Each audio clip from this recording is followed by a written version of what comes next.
Hey guys, today we're going to do another gadget review. This time it's a PlayStation Vita. This is a portable gaming console made by Sony, released back in 2012, which is like 2 years ago, a little bit over 2 years ago. And it's a very unique device. The reason I'm reviewing this is actually because the PlayStation Vita is not that popular. And not many people have it, actually. A lot of people have the Nintendo DS, a lot of people have, or the 3DS. A lot of people have the gaming tablets, mobile devices, like even the NVIDIA Shield or whatever, or WikiPad, or those kind of Android gaming tablets and stuff. But the PlayStation Vita came at a time when basically a lot of people were switching over to mobile gaming and like tablets and phones and stuff, and they weren't looking too much at the actual hardcore portable gaming devices like this. And not many developers really supported this device as much as the 3DS, which led to it not being as popular as the predecessor, the PSP. Right, the PSP was fairly popular, but the PS Vita kind of failed to live up to expectations. But in my opinion, this is still a very, very capable device. It's still a very good gaming, portable gaming device, and it does it a lot better than, in my opinion, the games here are much better quality than what you would find on your smartphone or tablet. So if you look at this device, it's fairly powerful actually. It comes with 512 megs of RAM, which is not that much, but this is very optimized RAM for this device. Comes with about 1 gig of storage. You have to buy a memory card, which is one of the drawbacks of the Vita, is you have to buy this very, very proprietary memory card. And it costs like 3 times as much as a micro SD card of the equivalent storage. So like a micro SD card of 32 gigs, you know, it's not that much, but it's probably like 20 bucks or whatever. But for the PlayStation Vita, it's like 60 or 70. So it's quite more expensive, which is one of the drawbacks of this device. But yeah, it's got the standard D-pad, 2 analog controls, it's front-facing web camera, and your standard PlayStation buttons, right? Triangle, square, circle, X. Select and start, the PlayStation button. This is the actual slim model I'm reviewing. This is the second model that came out. The first model actually had a higher quality OLED screen and had a little bit more weight and poorer battery life. The slim one has the LCD screen, not quite as good as the OLED, but good enough in my opinion, and much lighter and a bit slimmer, which is why it's called the PS Vita Slim. And on top you have the PlayStation Vita game port, right, which is normally how you play PlayStation Vita games. This is different than the PSP, which used mini CDs, UMDs actually. The shoulder buttons, trigger buttons, power button, volume button. The back there's a camera, which is not that great, but it's there. Touchpad, rear touchpad is on the back here. You can do that. This is the back touchpad. And the bottom, the PS Vita proprietary memory slot, headphone jack, and micro USB charger, which is specific to the slim model. The first model had a proprietary charging port, so this has a micro USB, which is better. But yeah, it's PlayStation Vita stereo speakers. It has much better speakers than most smartphones.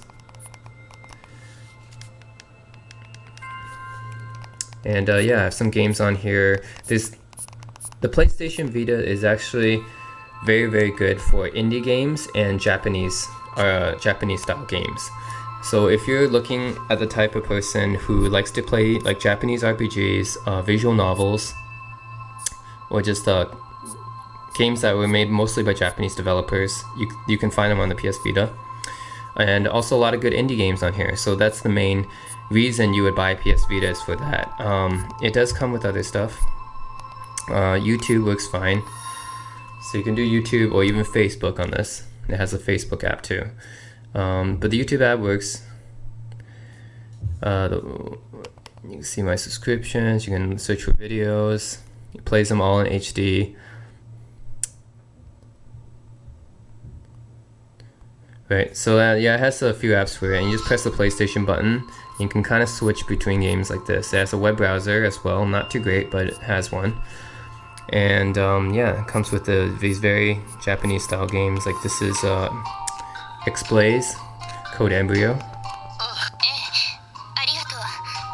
It's a visual novel.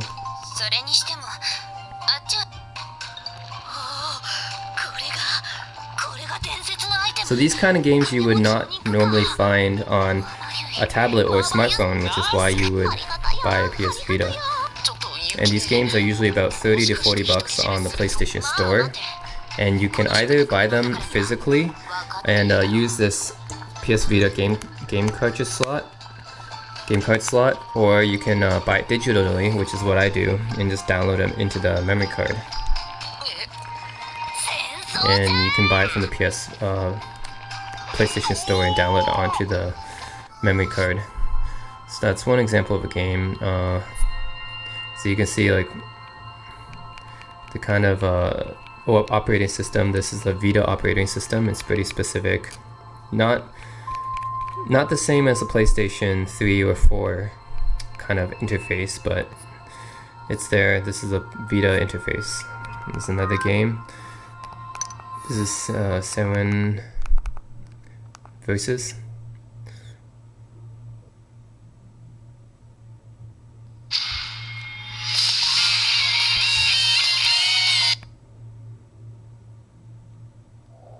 Okay, Senran Kagura Versus. This is a pretty. This is a Vita proprietary game, so you can only find it on the Vita. Pretty cool game, very Japanese-like.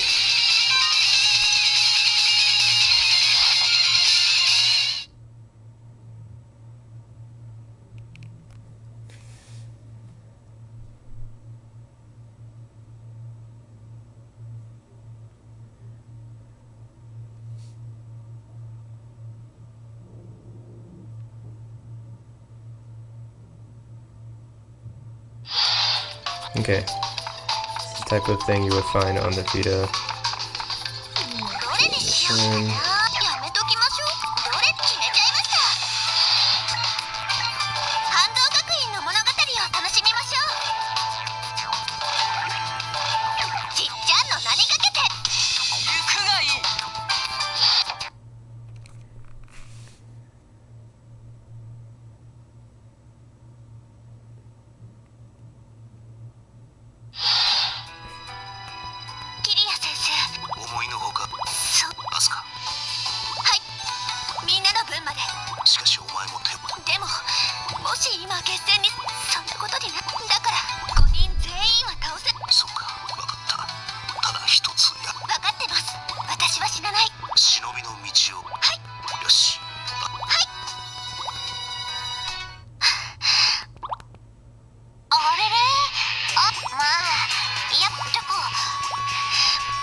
Pretty typical Japanese game here. You got Japanese schoolgirls and ninjas and big weapons, which is one of these very unique Japanese things.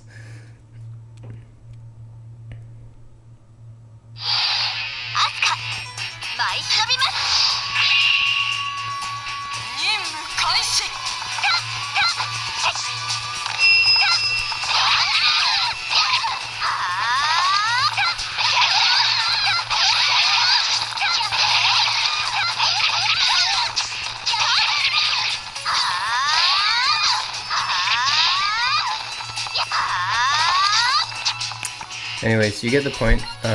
You can find these kind of games on the PS Vita, which you cannot find really anywhere else, except maybe the PlayStation consoles. So as a portable gaming device, this is pretty unique, and it has some pretty unique games on it, Japanese games and indie games on it. It's also Dead or Alive, BlazBlue, Disgaea, Persona, Final Fantasy, that's all on here. Yeah, some other pretty unique games on here. You can take a look at Akiba's Trip. It's another fairly unique Japanese game, which is also on the PS3 and 4, but it is not on the Nintendo 3DS or any mobile phones, which is what I want to emphasize. Is as far as portable gaming goes and you want these games, then the PS Vita is the way to go. And hardware-wise, the 3DS cannot compete with the PS Vita, nor can many smartphones and tablets because they're not optimized for gaming, other than the NVIDIA Shield, and some other very niche tablets, gaming tablets. But other than that, the mobile phones and tablets are not optimized for gaming. Otherwise, the PS Vita is very optimized for gaming. Well, the same developer this time, Exceed.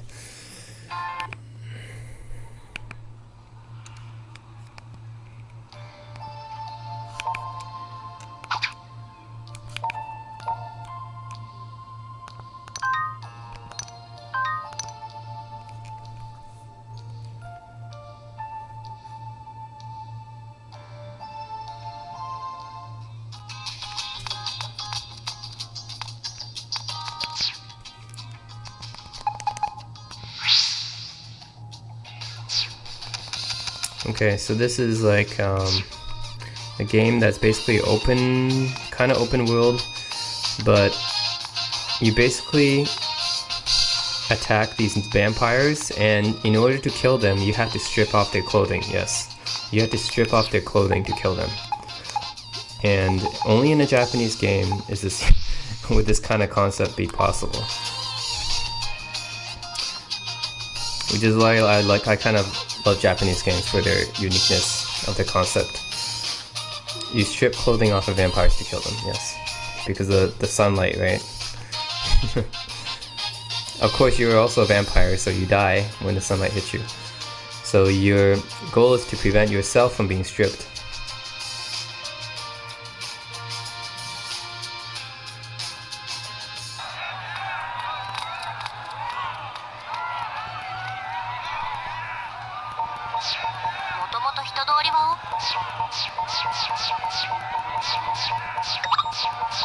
We'll skip a lot of this for the sake of time. There's a lot of talking here.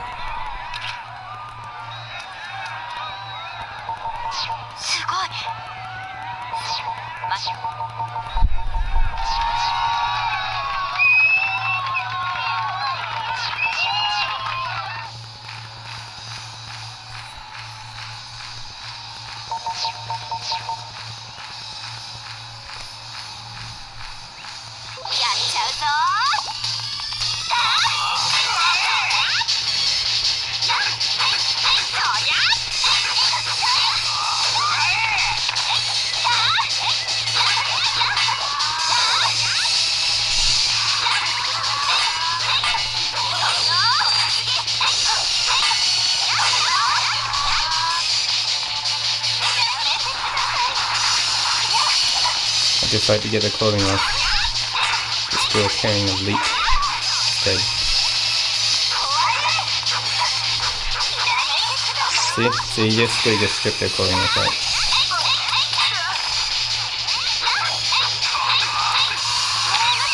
But yeah, anyways, this is Akita's Trip, and you can find this and many other very unique Japanese games on here. And also the very indie games, of course, which I don't have that much of, but they're there. And this is a touchscreen, of course, so you can use it like any touchscreens, multi-touch screen. And yeah, this is the PlayStation Vita. You can do remote play from the PS3 or PS4. I've kind of done a video of remote play already with my Sony Xperia, so you can see how that is. But hopefully the Vita actually has a little bit better screen than the Xperia, so you can see that this is a 5-inch screen. My Xperia is only 4.6, so it's a little better. Also plays music, of course talks to your friends on PlayStation Network, even takes photos, even though the camera is not that good. I can show you what it's like. So what the camera is, the back camera, it's not that great. It's my camera, see, like that. It's definitely not on par with the phone camera, but I mean, it's there, so it's better than not having it, I guess. So that's the photos. You can do video, music, maps even. You can do some other pimp stuff, like email and stuff. But mostly this thing is for games. It has some Skype, Facebook, YouTube, but for the most part, this thing is about playing good quality Japanese games or good quality indie games. You can find it on the PlayStation Vita, and you will not find it on any other portable machine, basically. Right now, I would say the PS Vita is pretty unique in this aspect. It's got a good collection of games, not as much as a 3DS, but it's more of a niche kind of, a very niche type of games that you would probably want to play if you're like a diehard otaku fan or indie fan. Then the PS Vita is for you. Otherwise, if you want to play very mainstream casual games, mobile phones and tablets will have that covered. And the Nintendo 3DS will have a lot of your basic Nintendo games and like first party games covered. But if you're looking for some really like cool, unique games, Japanese RPGs, Minecraft is also on this, some other unique games on here, then you should check out the PS Vita, because right now it's on sale for only $170 and you can get Borderlands 2 with it. So that's a pretty good deal. The screen is good, even though it's not as good as first generation, but LCD screen is good enough, I think. The slim one is very portable. It's light. These gaming controls are much better than what you get with a tablet or a phone, obviously.